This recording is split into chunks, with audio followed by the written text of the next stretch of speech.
Welcome back to our series on CORIOmaster and how to set it up. This session is about starting to configure CORIOgrapher. CORIOgrapher is our design and control software. Once again, you'll get this on a USB stick when you unload your CORIOmaster. You can also download it from our website. What's great about CORIOgrapher, it also works offline as well. So you can design your system offline, and then when you get your CORIOmaster, you've done some of the work already. In the last video, you saw me setting up an IP address for the micro, and here it is here. So it's automatically discovered it. If I had more CORIOmasters on my network, whether it be a static IP network or a DHCP network, they would all appear down here in a long line. So I'm just going to click on it and then log in. So until I change it, the admin password is admin pw. And I'm going to log in. So it's now going to read all the settings from the unit. So it's going to be reading all the card settings, any settings that are already on the unit, and then I can start manipulating the unit. Okay, so it's up. It comes up in the design mode. What I want to do is take you to the settings. On the top right here, you've got a little cog. If you click on that, this takes you to settings. I'm going to talk about each of the sub-menus under here, but I'm not going to go into all of them in great detail because some of them we're covering in other videos, or we've covered in videos that are up online already. I just want to point out the important ones to you. So on the first one, on the General tab, we can name our device, so it doesn't have just to appear as an IP address. So this is in the training room. And now when it appears in CORIOdiscover or when I log into CORIOgrapher, it will show up as training room. In CORIOgrapher, we can't have spaces, so you notice there I've made an underscore in between. Second setting is preset easing. This is for when we're firing presets, and we're doing this in a video in this series. Rather than going straight from point A to point B on a movement, they'll speed up out to point A and then slow down into point B. The reason I'm pointing out it's not always the place you look first of all to find it, but it's in here in the general menu. Secondly, networking. We kind of covered that already with CORIOdiscover, but we can also amend in here.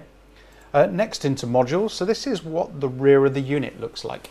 So if you were to look at the rear of my CORIOmaster Micro, this is what it would look like. So you can see I got my SPDIF audio, my power, and my 4 modules. So I've got a 4K streaming module, and 2 output modules and my CPU module.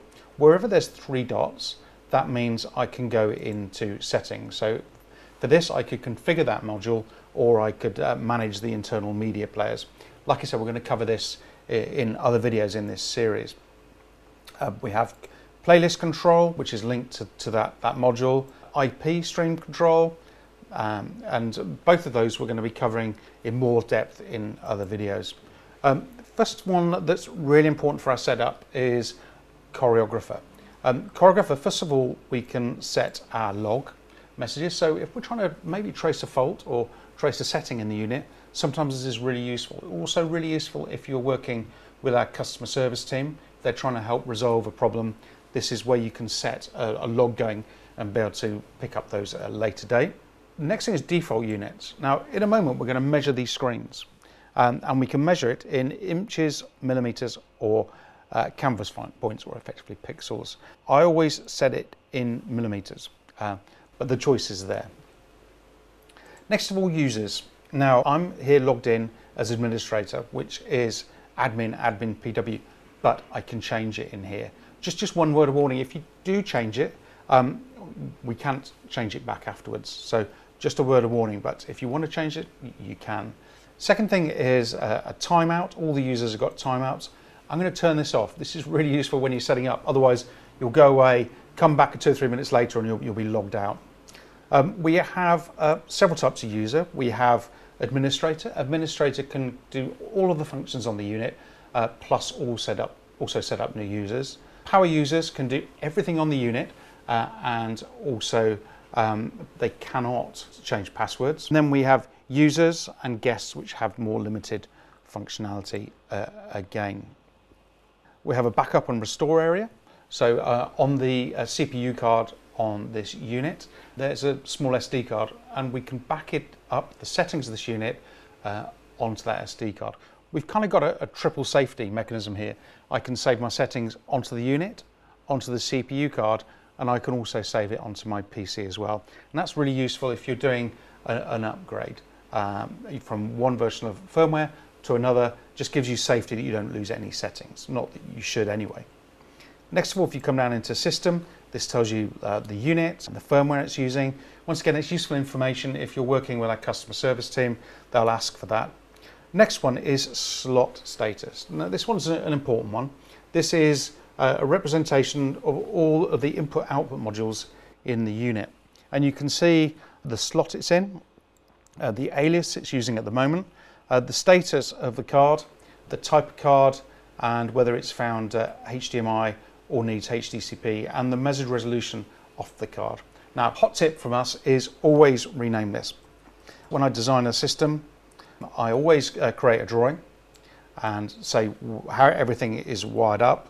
I also say what the input and outputs are going to be called, because it makes it so much easier. So I know which ones these are around already because I've gone for my drawing today. So I'm going to use have top left. This one is bottom left. And we can change these afterwards if I haven't got this right, but I've got my drawing, I think I'm there. This is going to be top right and bottom right. Now in a moment, when I set these displays up, that will appear automatically. It saves me a great deal of hassle. Lastly, we have system constraints. So this system is capable of a maximum of 20 windows. I've got 2 video walls I can control from the same unit and 50 presets.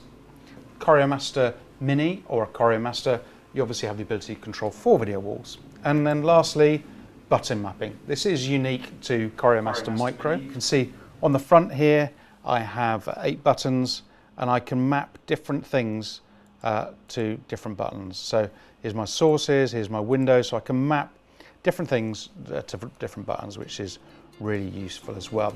So that's the settings menu in CORIOgrapher. Come back in the next video. I'll be measuring and setting up these screens and creating this simple video wall. Thanks for watching.